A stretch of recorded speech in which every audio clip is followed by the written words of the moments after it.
Hay una primera consideración y que creo que a veces no se destaca lo suficiente. Atender a las necesidades básicas de una persona que escapa de una situación de conflicto violento en la que su vida está en peligro y proteger sus derechos es una obligación. Esto no es una cuestión de caridad, de altruismo, de solidaridad, es una estricta obligación que nuestros gobiernos tienen para con esa población. Esa es una regla de juego básica en el mundo en el que nos movemos y lo determina el derecho internacional, humanitario y muchas otras normas.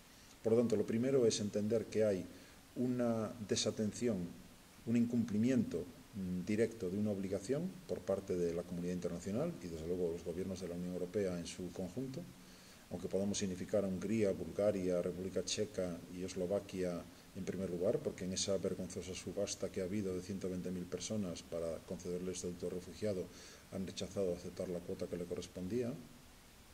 Pero además de ser un cumplimiento, es también un espectáculo absolutamente vergonzoso en términos de escapar de la responsabilidad que le corresponde a cada uno de los gobiernos y trasladar a la propia ciudadanía lo que corresponde al gobierno. Y rechazo plenamente expresiones como la del ministro del Interior cuando trataba de reaccionar a las críticas diciendo si usted quiere un refugiado yo le mando a los que quiera a su casa. No, mire, no es cuestión mía de lo que yo hago individualmente, sino que como ciudadano de este país reclamo que mi gobierno asuma la responsabilidad que le corresponde.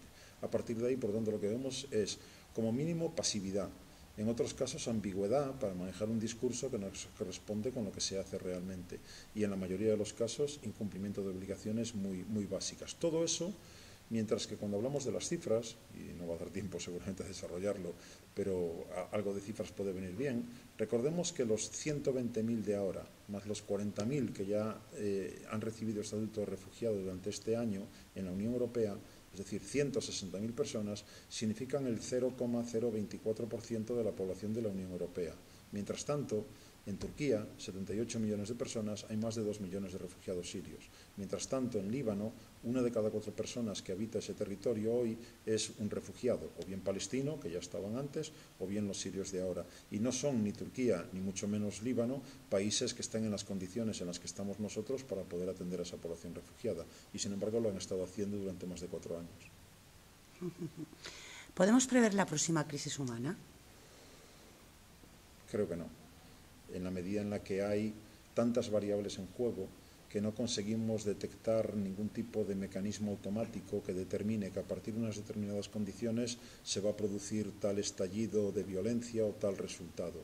Lo que sí sabemos es, lo que sí tenemos son indicios de cuáles son las situaciones que con más probabilidad, pero eso no habla de automatismo, con más probabilidad pueden ocasionar quiebras, crisis o estallidos de violencia generalizado. Sabemos que países que han tenido un conflicto en los últimos 20 años tienen mucha más probabilidad de volver a repetirlo porque no se ha cerrado bien la herida anterior. Es decir, más del 40% de los conflictos violentos que actualmente hay en el planeta son mera repetición de conflictos mal cerrados. Sabemos que los países que ocupan los lugares de cola del índice de desarrollo humano tienen muchas más probabilidades de entrar en conflicto, en la medida en la que allí hay brechas de desigualdad, marginación, necesidades desatendidas que pueden llevar a muchas personas a pensar que la violencia es la única forma de resolver sus problemas. Pero otra vez lo mismo, no podemos caer en la simplificación, como algunos caen, de pensar que pobreza es igual a violencia y que por lo tanto donde hay pobreza va a estallar la violencia, porque vemos lugares, países donde el mismo nivel de pobreza determina en unos que estalla la violencia y en otros no. Nunca vamos a saber cuál es la gota que acaba colmando el vaso de la paciencia de una población para movilizarse.